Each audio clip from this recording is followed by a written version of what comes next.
A waitress saves a Hell's Angel at her small-town restaurant after he suddenly collapses right in front of her. Everyone else froze in fear, but she ran to him, whispering, "Don't talk, just breathe." She thought it was just a normal day, until she caught something that changed everything. Because when the biker wakes up, he tells her she should have let him die, and hands her a letter addressed to a daughter he hasn't seen in 20 years. But here's the shocking part. The name on that letter belongs to someone the waitress already knows, someone from her own past. Now 2 broken lives are about to collide in ways no one could imagine.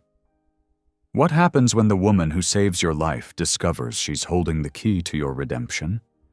And will helping him find his daughter finally heal the hole in her own heart? Or break it all over again? Drop a comment below and share which part of the world you're tuning in from today. If you enjoy stories like this, don't forget to subscribe for more. The bell above the diner door jingled as the morning rush began, and the smell of bacon and fresh coffee filled the air. The Silver Spoon Diner had been Maggie Collins's second home for 20 years. She knew every creak in the floor, every chip in the counter, and every regular by name. It was a quiet corner of the world, tucked beside the highway, where truckers and old-timers came to eat and talk about nothing much.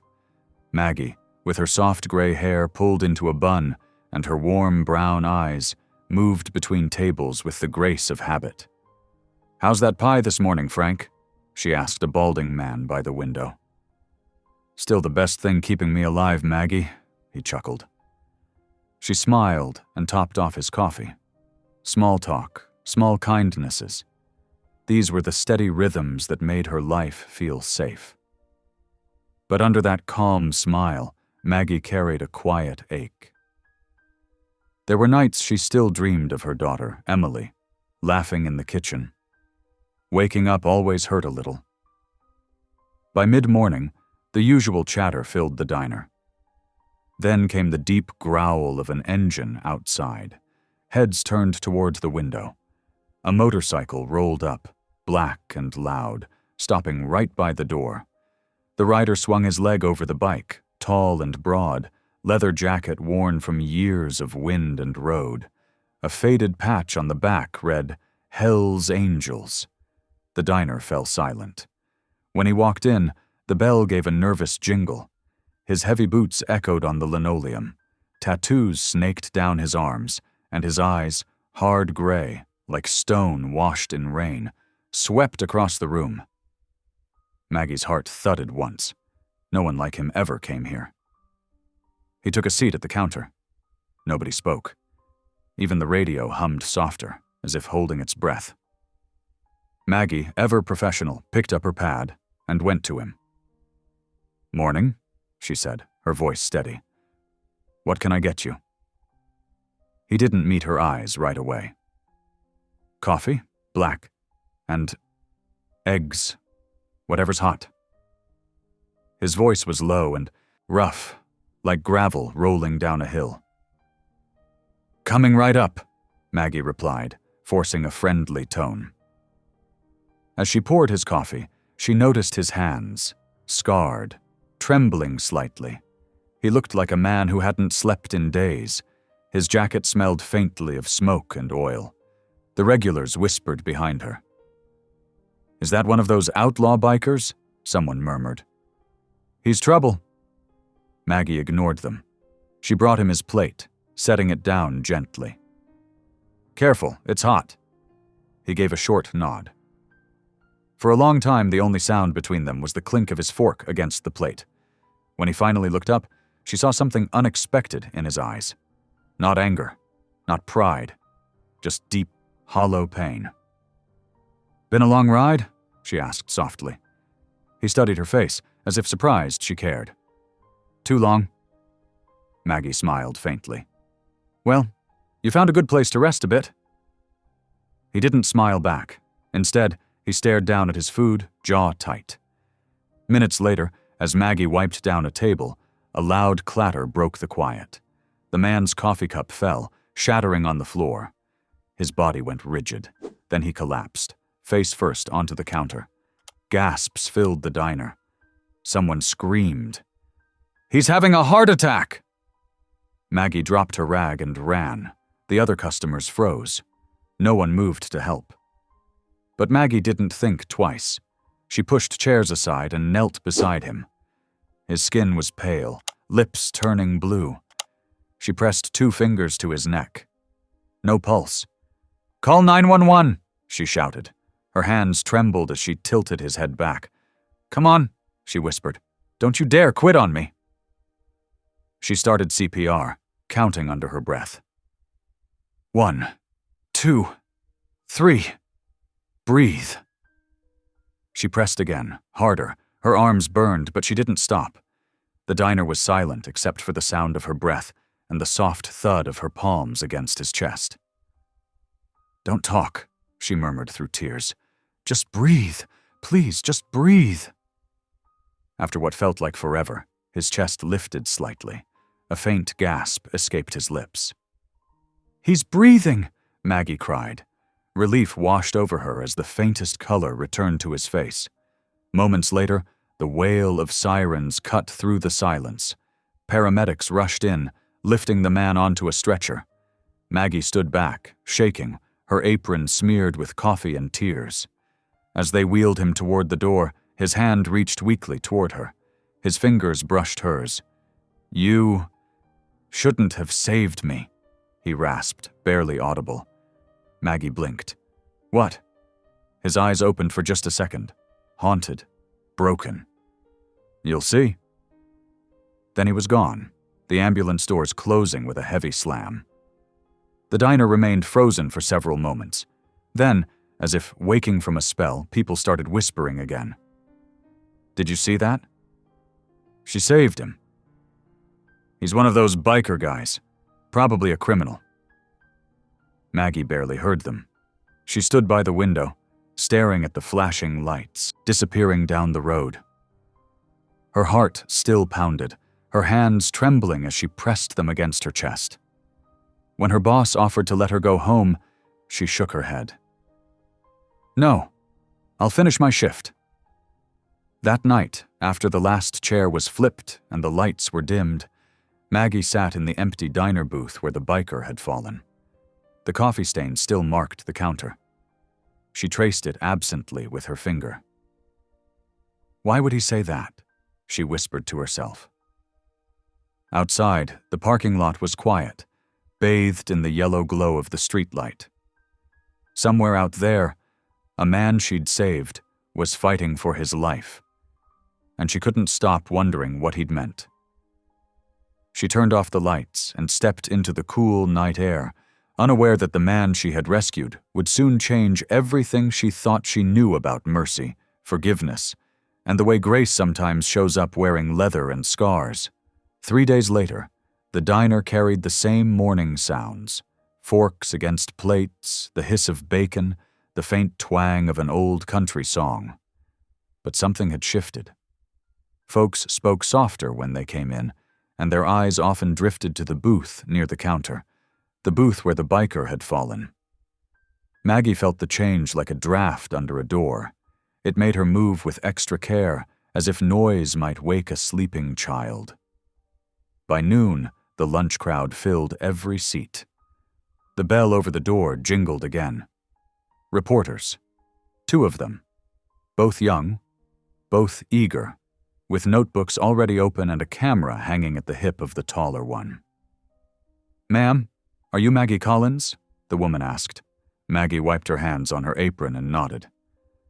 "Yes, I'm Maggie, but I don't have much to say." "You saved a man's life," the reporter said. "People want to hear about it." "It wasn't just me, the paramedics." "But you started CPR?" the man cut in, a smile that looked like it had been practiced. "Heroic." The word made Maggie uncomfortable. She glanced at the counter where Tina, her co-worker, was filling orders. Tina gave a helpless shrug that said, "Just smile for the camera." Maggie agreed to a quick interview by the pie case. She spoke in simple terms. "I saw him fall. I did what I could. I kept saying, "Don't talk, just breathe." I don't know why those words came out. They just did. The cameraman asked her to repeat the line, slower, and she did. When it was over, Maggie returned to her tables. Her hands were steady, but inside she felt hollow. The reporters left, and the normal day rolled forward. Still, the air seemed full of questions. That afternoon, the sky went gray. A light rain began, the kind that tapped soft on the windows and made the world look far away. Traffic slowed. The diner quieted. Maggie was refilling sugar jars when the bell jingled again. He stood in the doorway, thinner than she remembered. Paler, too, his leather jacket replaced by a faded flannel. No patch. Clean-shaven. His eyes were still gray, but something in them had changed. He looked careful, like a man walking on new ice. Conversation died. Chairs scraped. Tina's mouth fell open. The biker stepped inside and took off his cap. He held a crumpled envelope in one hand. Maggie felt her heart knock once against her ribs, then twice. She set the sugar jar down and walked to him. "Afternoon," she said softly. "You're up and moving." "Yeah." His voice was a notch softer than before, less gravel, more wind. "May I sit?" She nodded at the booth. The same one. He slid in and laid the envelope on the table. His fingers stayed on it, like it could blow away. "You don't have to talk if you're not ready," Maggie said. "You can just rest. I can bring coffee." He swallowed. Coffee would be good. She brought it, hands steady, and he wrapped his fingers around the cup like it was a small fire. For a long moment, neither of them spoke. The diner murmured behind them. A fork clinked. The rain tapped the glass. "I'm Luke," he said at last. "Luke Delaney." "Maggie," she answered, though he already knew. He nodded, eyes down. "I said something in the ambulance, something ugly." "You were scared," she replied. "People say strange things when they're scared." "I meant it." He stared at the envelope as if it might respond. "I was on my way to end things that night, at the river past the old bridge. I had it all planned.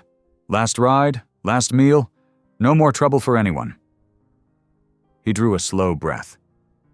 "I thought that would be best." The rain grew harder. It filled the silence with a soft hiss. Maggie sat. The booth felt too small for the two of them, and the heavy thing between them. She folded her hands in front of her. "Why the letter?" she asked gently. He pushed the envelope toward her, not quite letting go. The paper was creased and stained. "For my daughter," he said. "I was going to leave it where someone would find it. Her name is on it. She was little when I left. I wasn't fit to be a father, and that's a truth I can't wriggle out of." Maggie glanced at the envelope. The writing on the front was careful and slow, like each letter had cost him. To Faith. The name struck her like a bell, clear and aching. A memory rose, bright and sharp. A girl on her back porch years ago, laughing with Emily as lightning bugs blinked in the dusk. Faith, Emily's best friend. Then another memory, darker, a phone call, a night heavy with sirens, the long quiet after. Maggie's throat tightened. She looked up at Luke, at the lines cut deep by years of hard living, at the way his shoulders stayed tense like he was waiting for a blow. I knew a girl named Faith," she said. "A good girl, gentle. She was close to my daughter. This was a long time ago." He watched her carefully. "My Faith would be around 30 now," he said. "Bright eyes. Loved to sing as a kid. Her mother and I, we weren't good for her. We split. I was gone a lot. I joined the club. You can guess the rest." Maggie had guessed most of it already. Trauma had a smell. Regret had a shape. She had seen both before. but the name on the envelope made the room tilt. She pressed her palm flat on the table to steady herself. "I need to say something," Luke said. "I keep thinking it, and it needs out of my head. You shouldn't have saved me." She met his eyes, steady. "I'm glad I did. You don't know the weight I carry. You don't know the mercy you were given." His mouth quirked like a smile might try to live on his face again someday. Not today. He nodded once, almost a bow. "I came to say thank you, even if I don't deserve it, and I came to leave this." He let go of the envelope at last, sliding it toward her side of the table. "If I fail to find her, if I mess this up, if I end up back where I was, maybe you could—" He stopped, jaw working. "Maybe you could get this to her, somehow."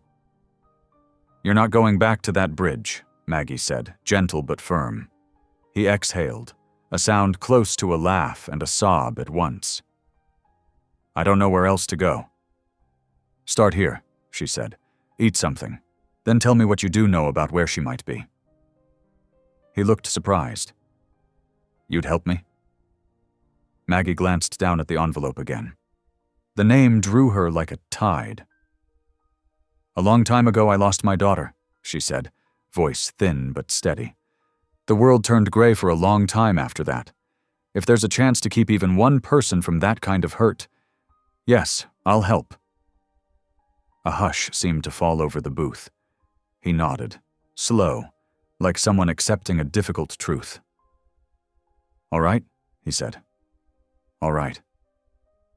Maggie rose and fetched him a plate of soup and toast, something warm and kind. He ate in small bites, as if his body had to learn how to receive good things again. When he finished, he wiped his mouth with a napkin and set it down in a neat square, a small care that felt out of place on his scarred hands. He told her what little he knew. Years back, he'd heard that Faith had volunteered at a halfway house in Denver, then worked at a women's shelter under a different name. She avoided anything that touched his world. She had reason. The club had bled into everything for a long time, and his name opened doors that led to bad rooms. "I left the patch," he said. "I should have done it sooner. I don't know how to make up for the years." "You start by showing up," Maggie answered. "Again and again." He nodded. "I can try." The rain softened to a whisper. The diner had thinned. Tina leaned on the counter, pretending to wipe it while she watched through the corner of her eye. The clock above the pie case ticked in slow, honest beats. Maggie picked up the envelope once more. The name felt warm on the paper. She slid it back to him. "You should keep this," she said. "You're going to give it to her yourself." His breath caught. He ran a thumb over the creases. "You think that's possible?" "I think Grace is stubborn," she said, "and I think you're still here for a reason." He sat very still.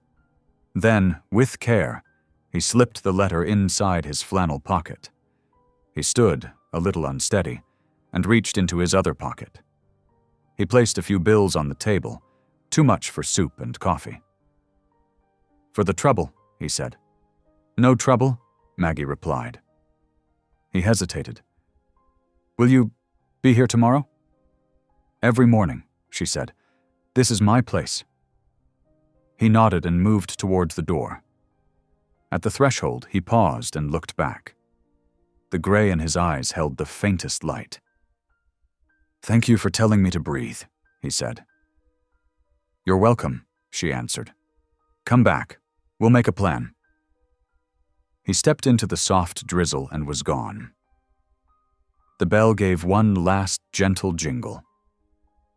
Maggie stood by the booth for a long moment, hand on the back of the seat where he had sat, mind full of a name that belonged to a girl she once knew and a world that had cracked open. Tina slid beside her, whispering, "Mags, are you okay?" Maggie took a breath and found it steadier than she expected. "I think so," she said. "I think something just started." Outside, the rain eased. Beyond the glass, the highway gleamed like a silver ribbon leading to somewhere new. Inside, the diner's lights glowed warm.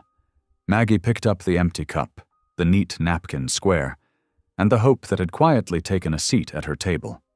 By Thursday morning, the diner was humming again, but Maggie felt like she was watching it all from far away. The clinking of plates, the hum of the coffee machine, the smell of fried potatoes, all the sounds and smells she knew by heart, felt dimmer somehow, muffled by her thoughts. Every time she poured coffee, she thought of that envelope. Faith Delaney. The name wouldn't leave her mind. Tina noticed the change. "You've been quiet lately," she said, flipping a pancake with her usual flair. "You're thinking about that biker, aren't you?" Maggie hesitated before answering. "He said he was looking for someone. A daughter." She glanced toward the window, where rain streaked down in slow lines. "I might know her, or I might not. But it feels like more than coincidence." Tina gave her a look that was half worried, half teasing. "Mags, you've got a soft heart, but careful. Men like that come with thunderclouds attached." Maggie smiled faintly. "Maybe. But sometimes thunder brings rain the earth needs." Before Tina could reply, the bell above the door jingled. The sound hit Maggie like a spark. Luke stood there again. Same flannel, same worn boots, though he looked steadier today. He carried a paper bag, and under one arm, a small bouquet of wildflowers. The room quieted as he entered, eyes following him. But Maggie met him with an easy nod, letting everyone know he was welcome. "Morning," she said warmly. "Back again?" "Yeah," he said, shifting the flowers awkwardly. "I figured I owed you breakfast this time." She chuckled softly. "You don't owe me anything, but coffee's always welcome." He followed her to a booth near the back, away from the chatter. When they sat, Luke placed the flowers on the table. "They're from the roadside near the bridge. Thought the colors might suit the place." "They do," she said, touched. "Thank you."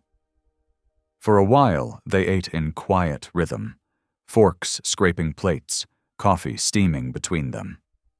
Finally, Luke cleared his throat. "I wanted to tell you something I didn't get to say the other day." "All right," she said gently. "I've spent years trying to forget the man I became. The patch, the fights, the nights I can't even remember. I kept thinking I could drink or ride or fight it all out of me, but it never left. Then that night, when I fell in your diner..." He paused, voice low.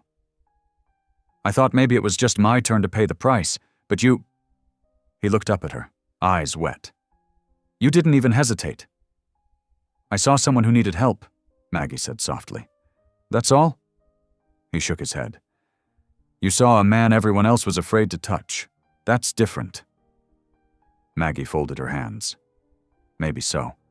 But fear's a poor reason to let someone die." The words hung between them like light through smoke.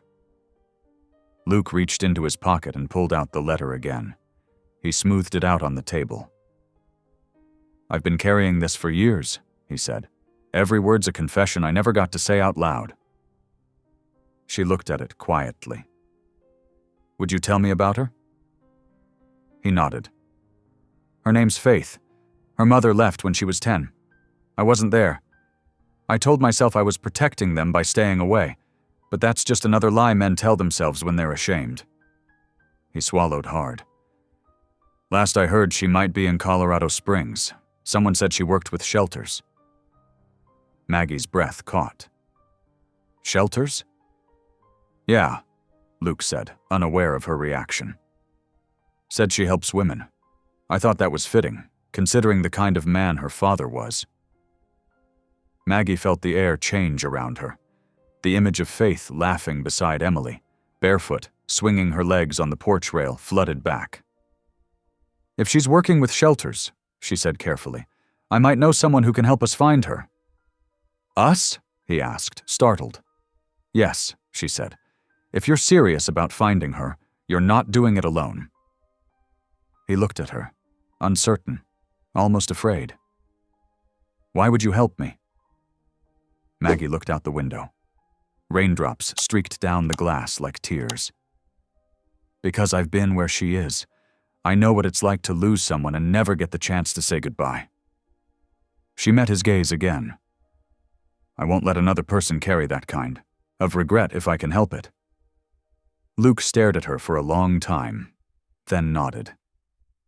"All right, you help me find her, and I'll follow your lead." Maggie smiled gently. "Good. Then we start today." They finished their meal and stepped out into the gray morning.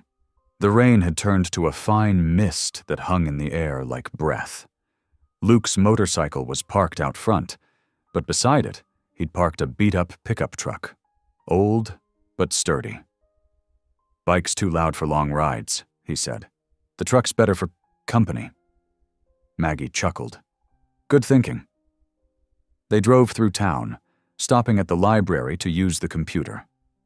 Maggie typed slowly, scanning names of women's shelters across Colorado. When they reached one in Denver, something caught her eye. The Haven House, listed as founded by Faith D. Maggie's hand, trembled slightly on the mouse.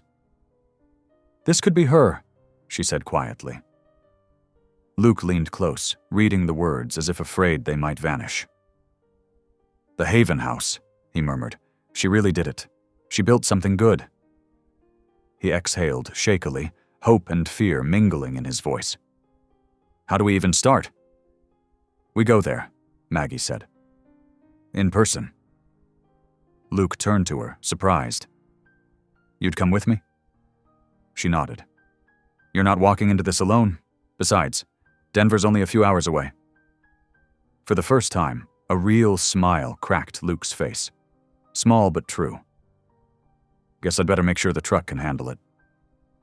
They agreed to meet the next morning before sunrise.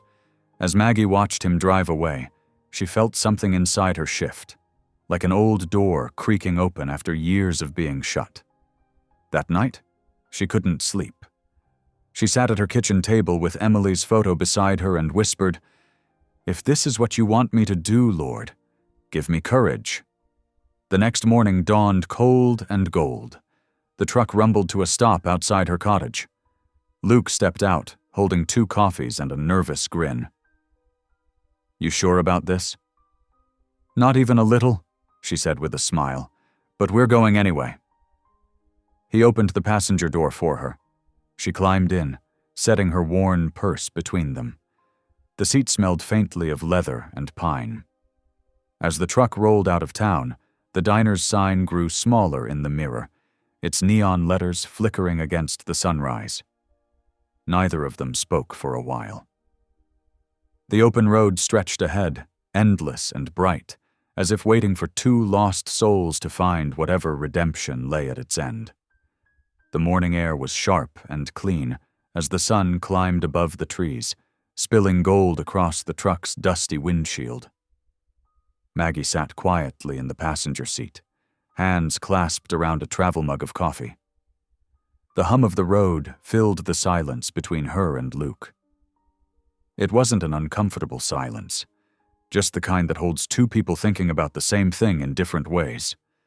They had been driving for nearly 2 hours, the flatlands giving way to the first soft rise of the foothills. Luke kept his eyes on the road, jaw tight. Every few miles, he glanced at the letter resting on the dashboard. It looked small and fragile against the worn metal and dust. "Do you ever think," Maggie said softly, breaking the quiet, "that sometimes we meet people for a reason we can't see yet?" Luke's hands flexed on the steering wheel. "I used to think that," he said. "Then I figured life just throws you around until you land somewhere. The reason part comes later, if you live long enough to see it." Maggie smiled faintly. "Maybe. But I think there's something at work here. You ending up in my diner. That letter. Faith.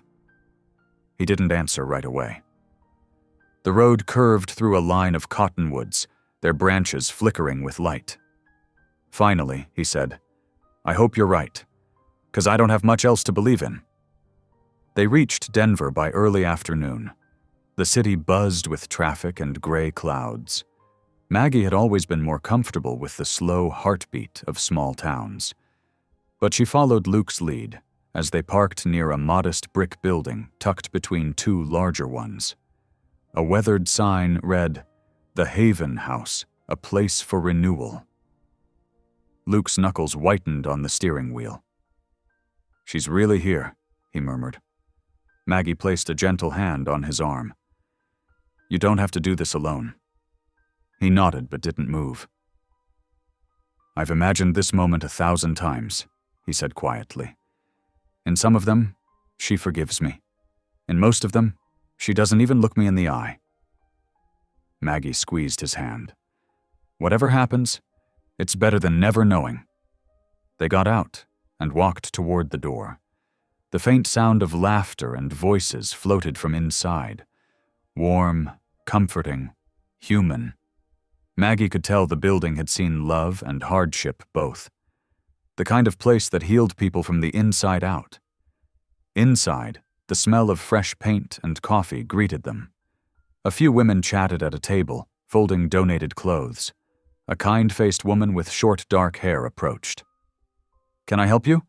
She asked with a polite smile.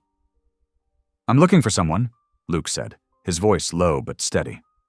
Faith Delaney. I heard she might work here.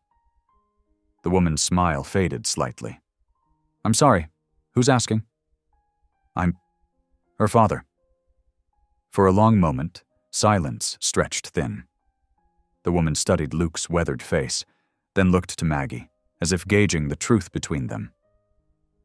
You must be Sarah, Maggie said gently. We're not here to cause trouble. He just wants to see her. Sarah folded her arms. Faith doesn't talk much about her family, but I do know her story. She hesitated. She's not here right now. And to be honest, I don't think she'd want to see you. Luke's shoulders sagged, but he didn't argue. I understand, he said softly.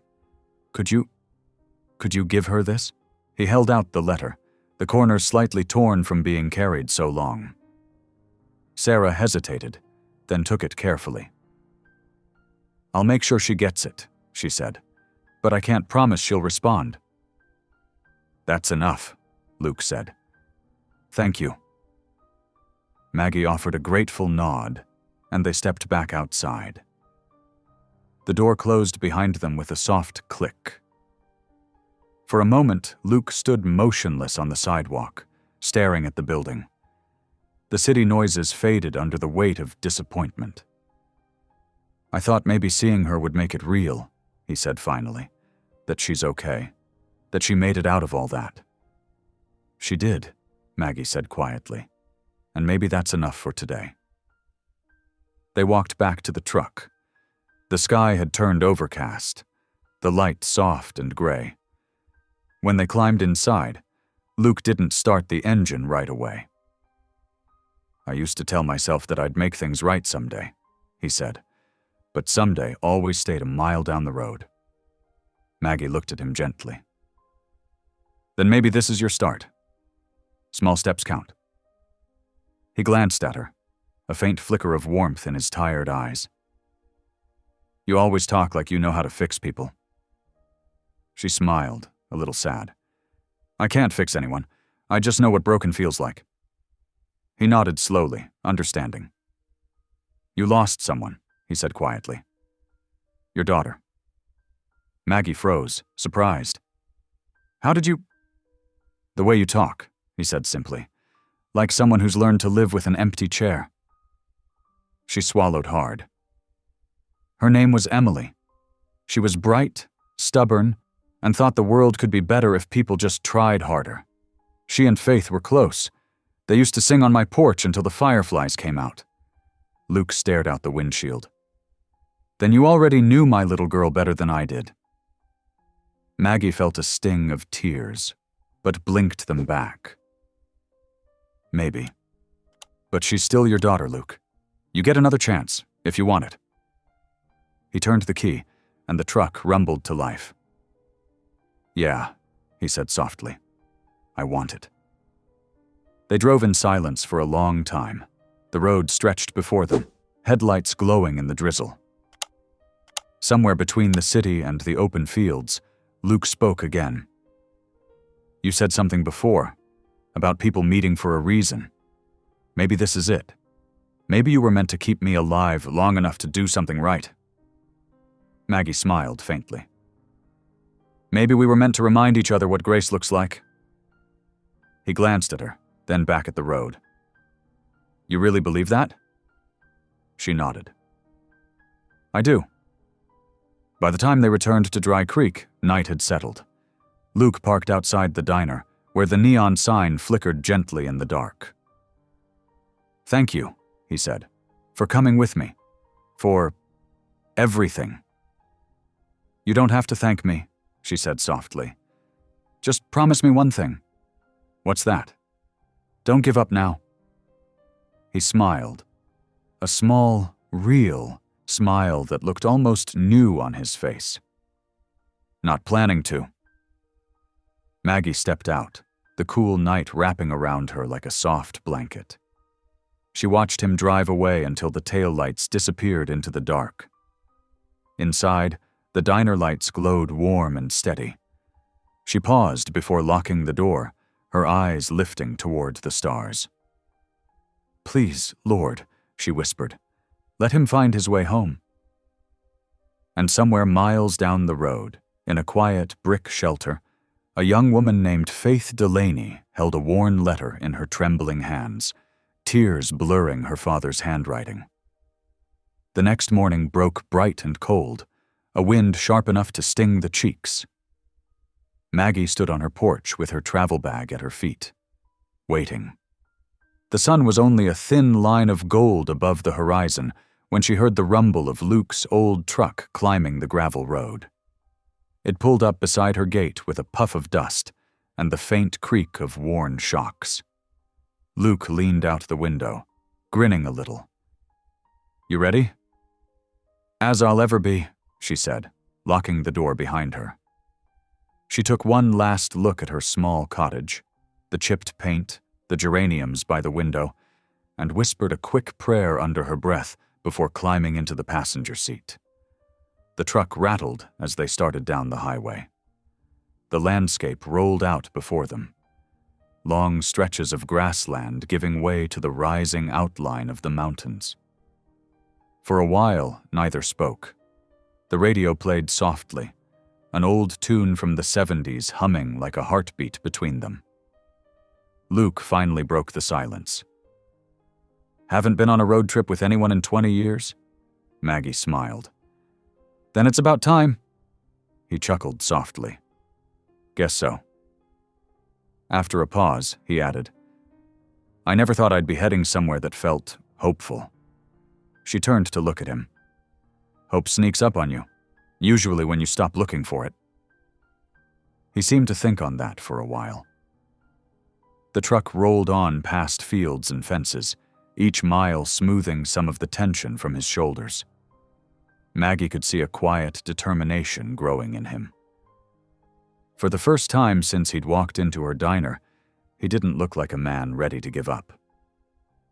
By mid-morning, they stopped at a roadside diner for breakfast. It was small and cozy, with the smell of cinnamon rolls and bacon drifting through the air. Maggie ordered pancakes, Luke, black coffee and eggs. When the food came, she noticed him staring at the fork, lost in thought. What's on your mind? She asked. He shrugged. Feels strange, sitting in a diner like this. Used to be. I'd walk in and people would tense up, just like back at your place. They only saw what they feared, Maggie said, not who you are now. He gave a quiet laugh. Still figuring out who that is. They ate slowly, letting the hum of the diner fill the spaces their words couldn't. Before they left, an older man with a Vietnam veteran hat approached their table. "You're Delaney, ain't you?" he asked. "Used to ride with the Angels back in the day?" Luke tensed, but nodded. "Yeah, long time ago." The man's face hardened. "You caused some trouble near Canyon Ridge. Folks still talk about it." Maggie looked between them. "Sir, people change." The man huffed. "Not men like him." He turned and walked out. Luke's jaw clenched. "He's right, you know. I hurt a lot of folks." Maggie touched his arm. "And now you're trying to make amends. That's what matters." He didn't answer, but when they left the diner, his shoulders were straighter, his step steadier. Sometimes guilt could crush a person. Sometimes it could build the backbone they needed to keep going. They drove through the afternoon, stopping occasionally for gas or coffee. The mountains grew larger ahead, their peaks capped with snow. The sky deepened to a rich blue, clouds gathering like brushstrokes of white paint. Maggie watched the landscape pass, feeling peace slip into her bones for the first time in years. As the sun began to dip, they reached a small town near Denver and found a run-down motel. The sign flickered vacancy in tired red letters. Luke parked the truck and climbed out. "Not fancy," he said, "but it's clean." "It's perfect," Maggie replied. They each took a room side by side. Maggie unpacked her small bag, then stood by the window, watching the fading sunset. The air smelled faintly of pine and dust. She thought about Emily, about faith, about how the Lord sometimes wove people's paths together in ways that made no sense until years later. After a while, a soft knock came at her door. She opened it to find Luke holding 2 steaming cups. "Coffee run," he said. "Figured you could use one." She smiled and accepted it. They sat outside on the motel's front step, sipping quietly as dusk deepened into night. The parking lot was nearly empty, a single light buzzing overhead. "Can I ask you something?" Luke said suddenly. "Of course." "Why'd you really help me? You didn't know me. I could have been dangerous." Maggie thought for a moment. "Because when I saw you fall, I didn't see danger. I saw someone who'd already been fighting too long. Someone who'd run out of breath." She looked up at the stars beginning to flicker overhead. "And maybe I saw a little bit of my daughter in you, the part that needed saving." He stared down at his cup. "I don't think anyone's ever said something like that to me." "Well," she said softly, "there's a first time for everything." For a while, they sat in comfortable silence. The sound of crickets rose from the weeds by the road. A truck passed in the distance, headlights flashing briefly across their faces. Luke spoke again, voice quiet. "If we find her, Faith, I don't even know what I'd say." "Start with, 'I'm sorry,'" Maggie said gently.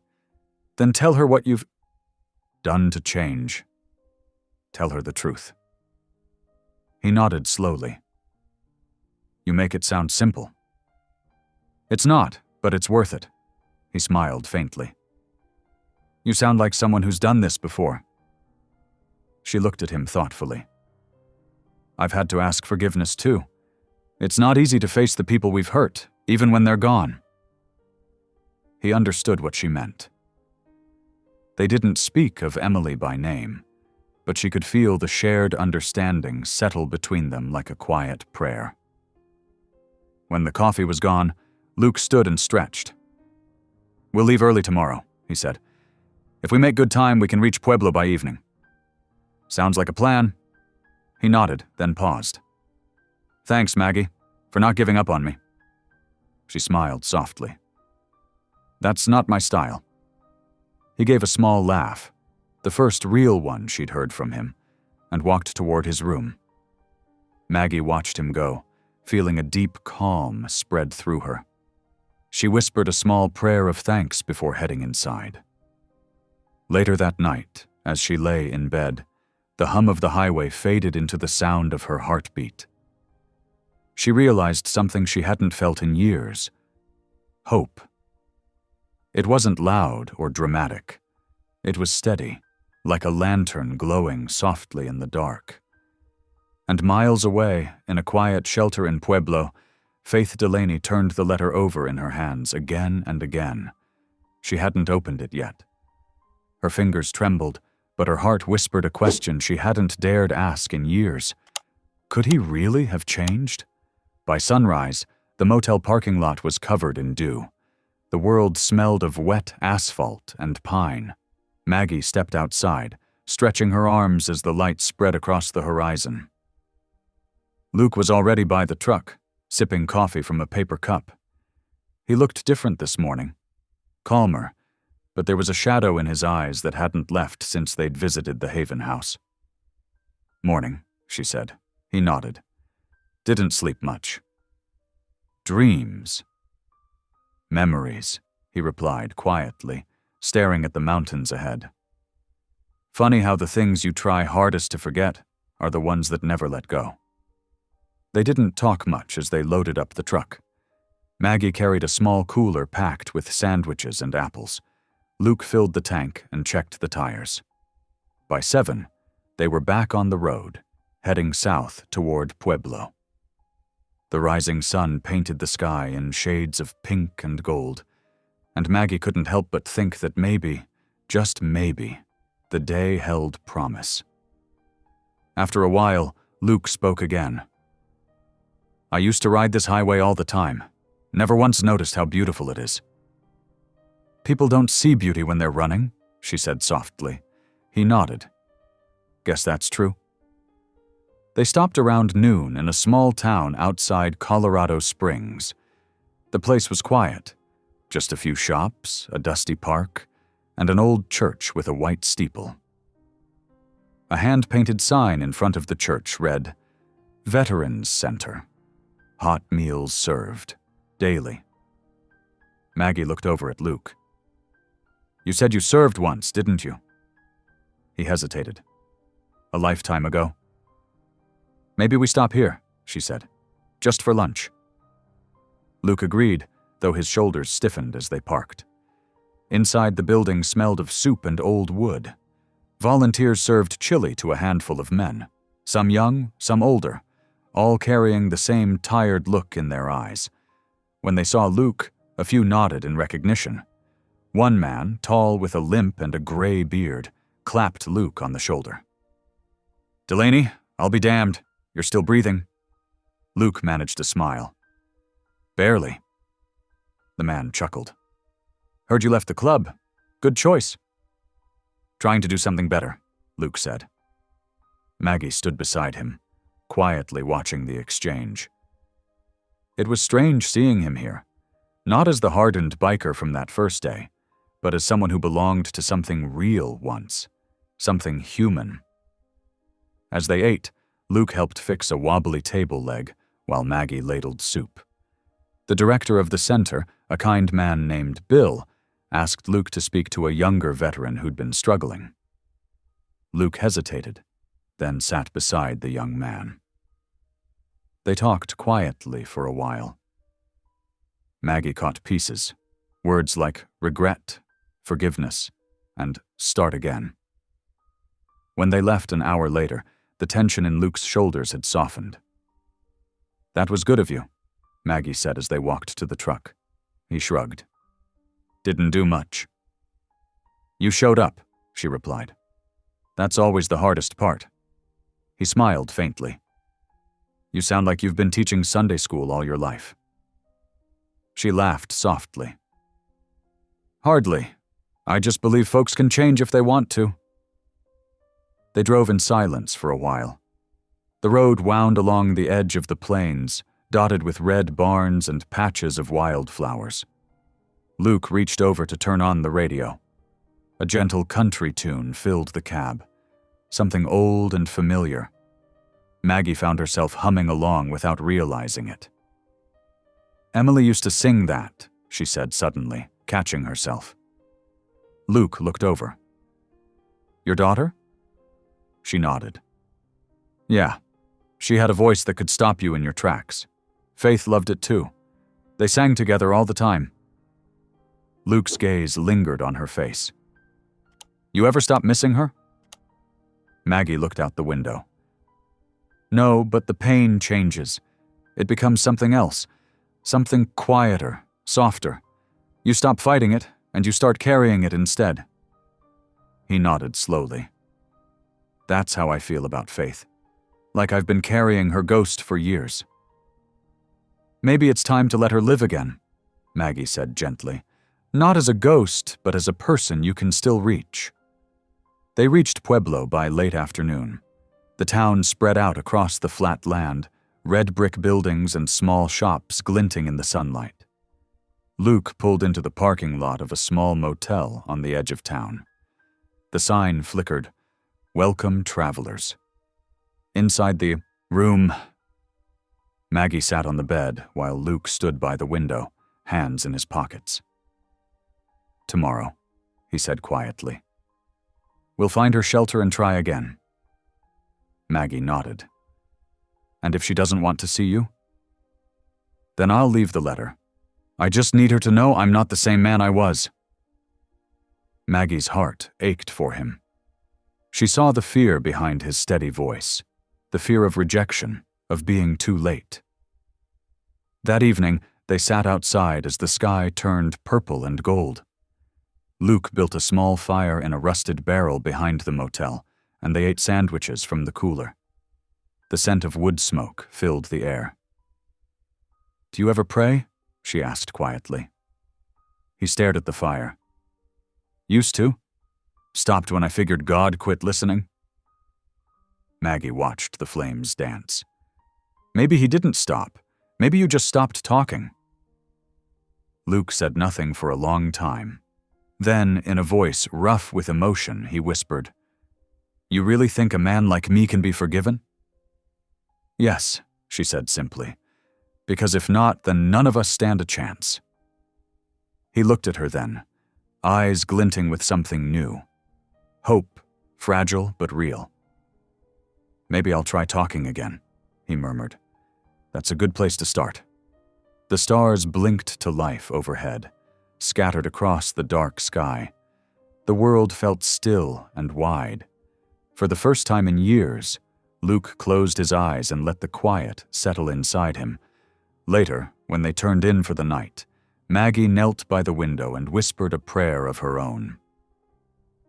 Lord, give him strength, and if it's your will, let tomorrow bring him back to his daughter.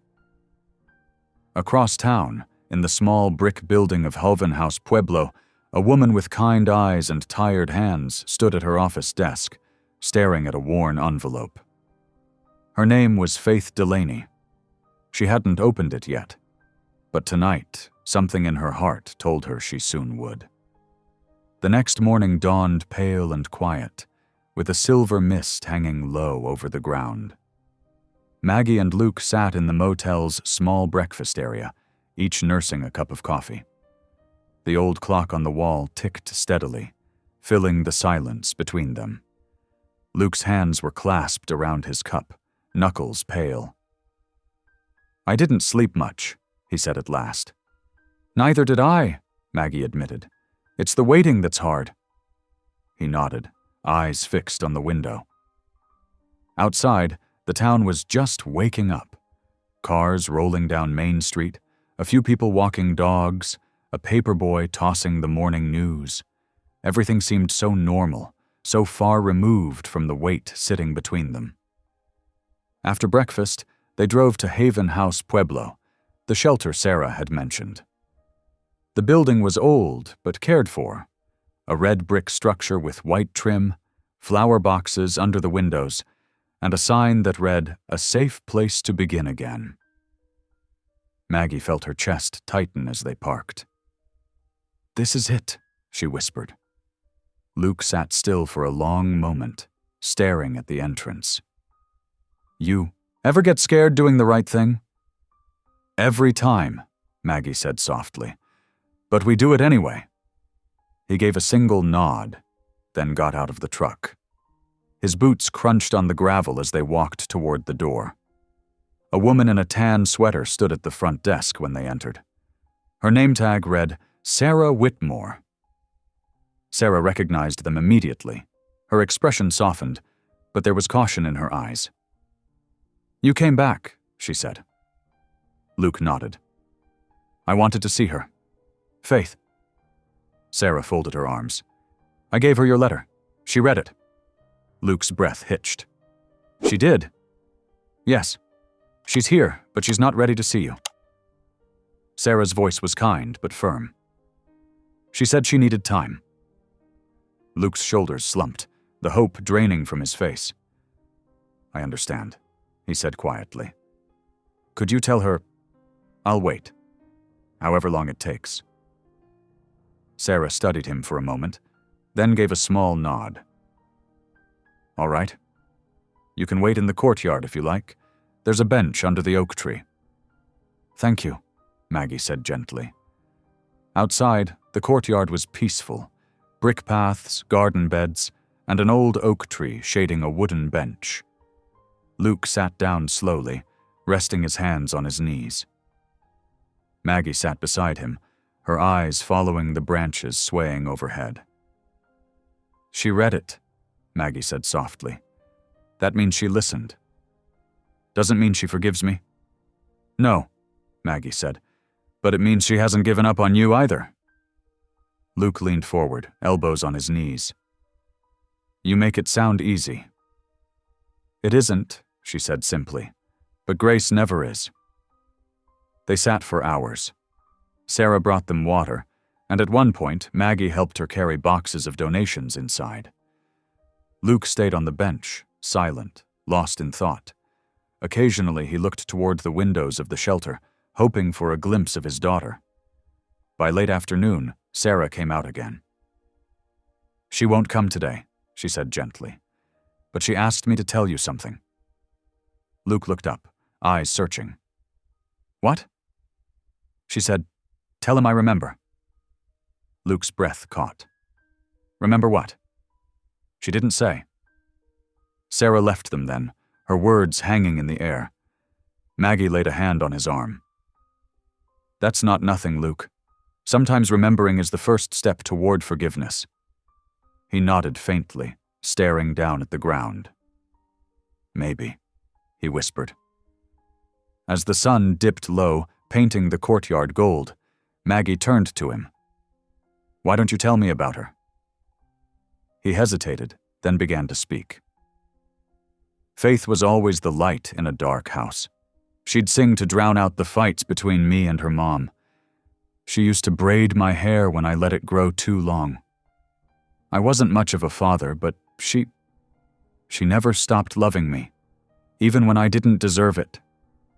Maggie smiled softly. "Sounds like she still doesn't know how to stop." He looked at her, something raw in his eyes.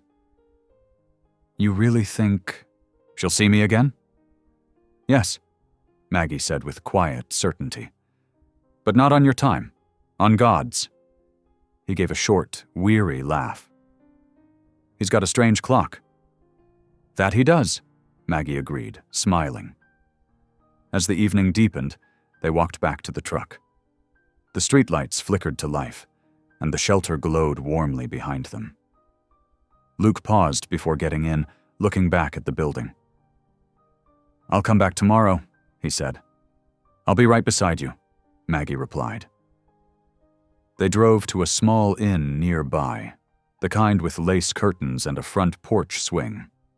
The woman at the desk gave them adjoining rooms without asking questions. That night, Maggie sat on the porch, watching the stars while Luke leaned against the railing nearby. He broke the silence first. "You ever think maybe God uses broken people 'cause we're the only kind he's got left?" Maggie smiled at the night sky. "Maybe that's exactly why he does." Luke looked out across the quiet street. "I don't know how to be a good man, Maggie. I just don't want to be the man I was." She looked at him with gentle firmness. "Then don't be.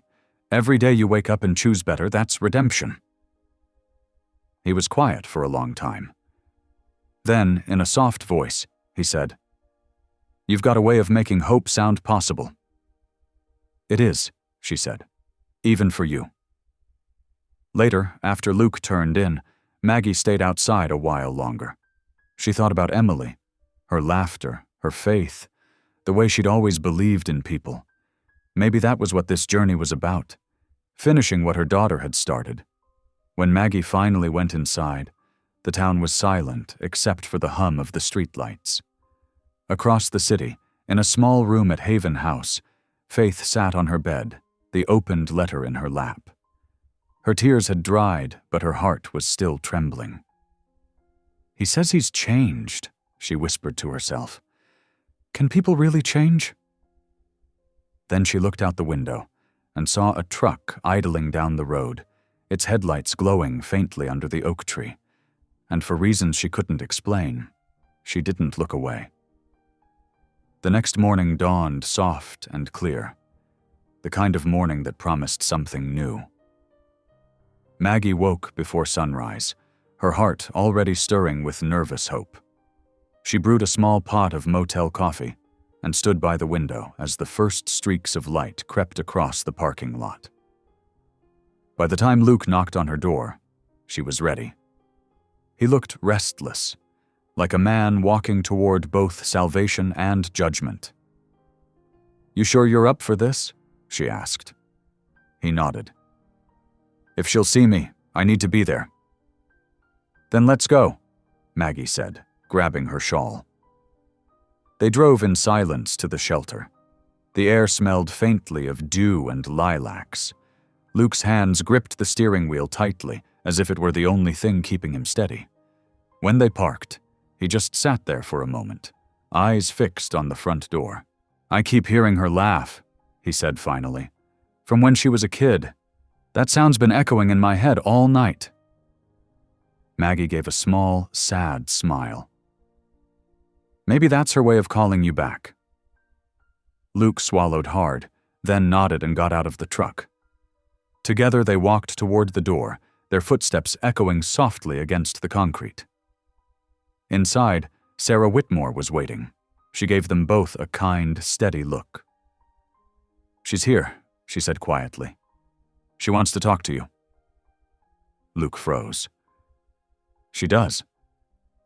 Sarah nodded. "She said she'll meet you in the courtyard, but she asked to speak with you alone first."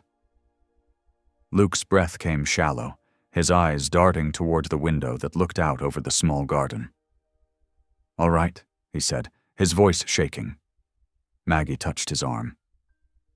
"You've got this," she said gently. "Just tell her the truth." He gave her a tight nod and followed Sarah down the hall. Maggie stayed near the entrance, her hands clasped, silently praying.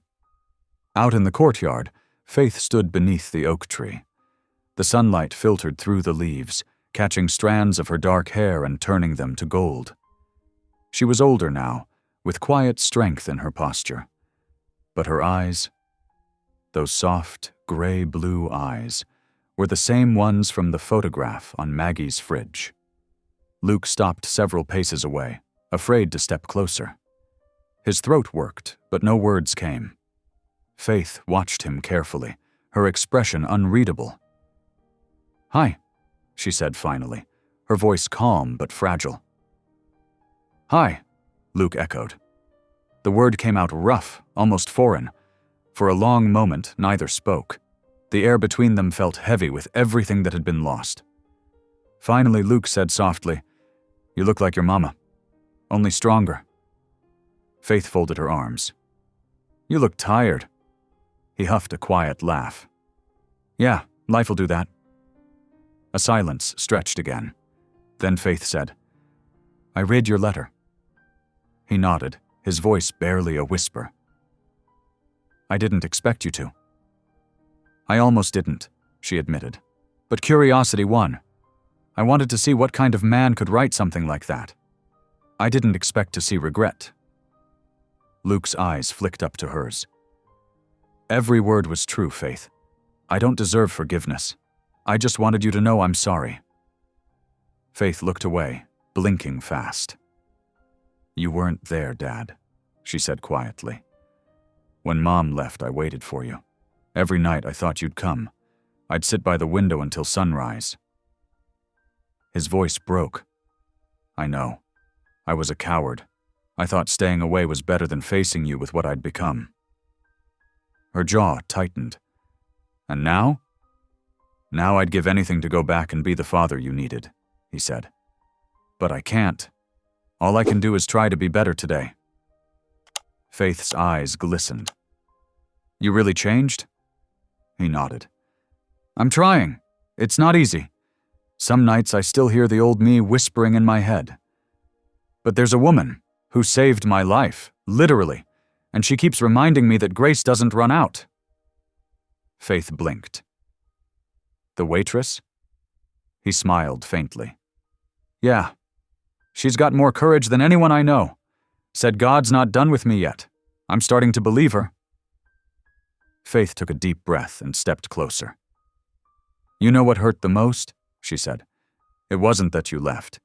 It's that you didn't even say goodbye." Luke's voice cracked. "I was afraid you'd ask me to stay." A tear slipped down her cheek. "I would have."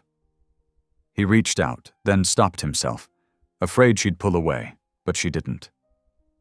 Slowly, cautiously, she stepped forward and placed her arms around him. For a heartbeat, he stood frozen. Then he wrapped his arms around her, his shoulders shaking. "I'm so sorry," he whispered into her hair. "I'm sorry for every mile between us." Faith held him tighter, crying quietly. "I forgave you a long time ago," she whispered. "I just didn't know how to tell you." Maggie, watching from the hallway window, pressed a hand to her chest as tears filled her eyes. She could feel the power of that moment, even from a distance. A weight lifting, a wound beginning to heal. When father and daughter finally pulled apart, Luke wiped his eyes with the back of his hand and gave a shaky laugh. "Guess I'm not as tough as I thought." Faith smiled through her tears. "I think you're tougher now than you've ever been."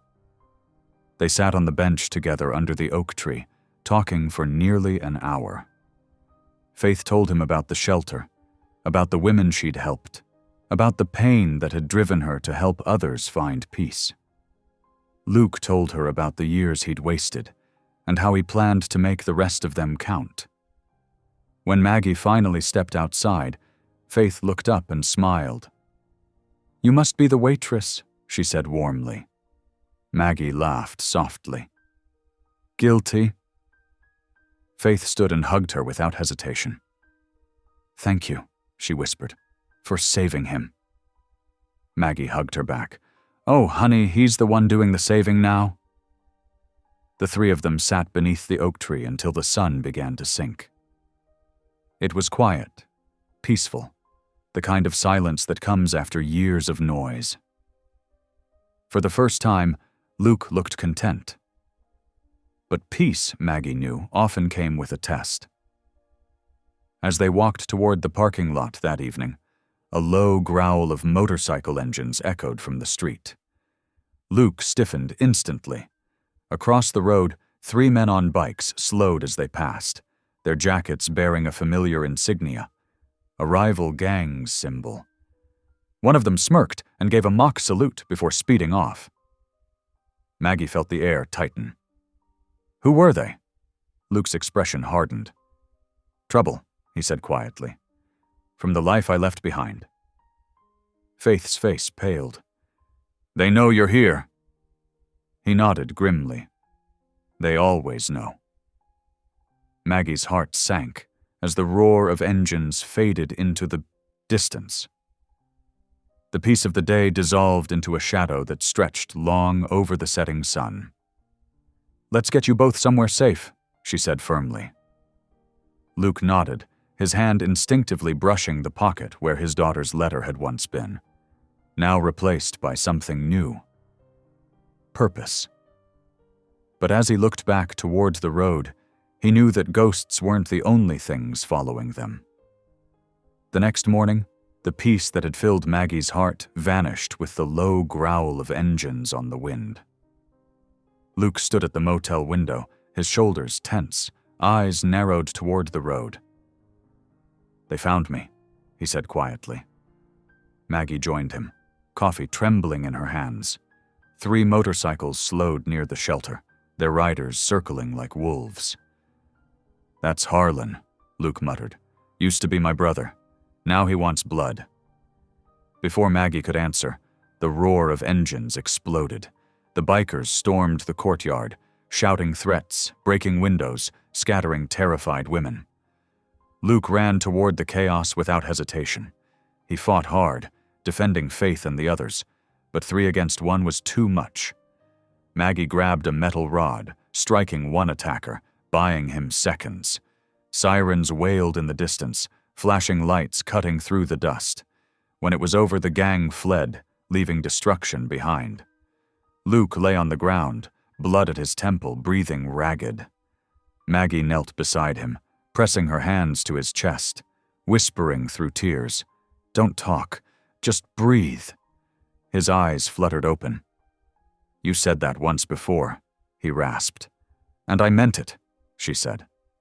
The ambulance arrived moments later. As they lifted him onto the stretcher, Faith clung to his hand, sobbing. Luke's voice was faint but steady. "Tell her I kept my promise." Maggie watched the doors close and whispered a prayer into the siren's cry. "Lord, don't take him yet. Not when he's finally found his way home." Luke survived the night. In the small hospital room, sunlight poured through the blinds, soft and forgiving. Faith sat beside him, holding his hand. Maggie watched quietly, tears glimmering in her eyes. "You saved me twice," he whispered weakly. Maggie smiled. "No, Luke, you saved yourself." The nurse entered, calling him a hero for protecting the women at the shelter. He shook his head, voice breaking. "Just a father trying to do right."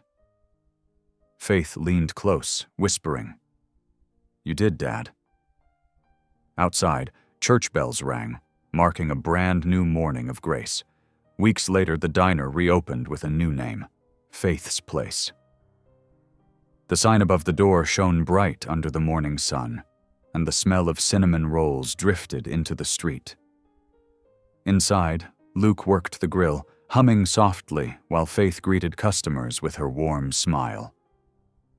Maggie stood behind the counter, her heart full. People who once whispered about Luke now shook his hand. The diner buzzed with laughter, second chances, and gratitude. On one wall hung a framed photo of the shelter women smiling together. "Looks like home again," Maggie said softly. Luke nodded. "It finally is." The morning sun rose slowly over Dry Creek, spreading a warm, golden light across the valley and touching every rooftop with gentle fire. Inside Faith's Place, the scent of coffee, bacon, and fresh cinnamon rolls filled the air. The soft hum of chatter mixed with the clinking of plates and the old gospel tune playing from the radio near the window. Maggie moved easily behind the counter, her silver hair glowing in the morning light as she wiped down tables with quiet joy. Luke stood behind the grill, whistling softly as he flipped pancakes. His broad shoulders, once tense and burdened, now carried only peace. Faith stood beside him, laughing as she sprinkled powdered sugar over a stack of waffles. "You're finally getting good at this," she teased. Luke chuckled, shaking his head. "Don't let it go to your head, kid. I'm still the better cook." Maggie watched them, her heart full. The world felt right again. She'd seen both of them walk through fire and somehow come out shining. A group of travelers entered the diner, their clothes dusty from the road. Luke greeted them with a warm grin and poured steaming cups of coffee, treating them like family. Faith joined them, asking about their journey and offering seconds without charge. In one corner, an elderly man bowed his head before breakfast, whispering a prayer. A young mother with 2 children smiled as Luke carried their plates himself. Every soul inside seemed touched by a quiet grace that hung in the air like sunlight. When the rush slowed, Faith turned up the volume on the radio. A soft hymn filled the diner, simple, hopeful, full of light. Luke leaned against the counter beside Maggie, watching the morning unfold. "Didn't think I'd ever belong anywhere again," he said softly. "You always did," she replied, her eyes shining. "You just had to remember who you were." He smiled, slow and peaceful. Outside, the mountains glowed gold under the rising sun. The diner's sign gleamed in the light, Faith's Place, where no one eats alone. Inside, laughter echoed, Faith was reborn, and every heart knew they were finally home. Thank you for listening. Stories connect us in the most unexpected ways. If you felt that spark today, make sure you're subscribed. I share a new one daily, and the next might change your day.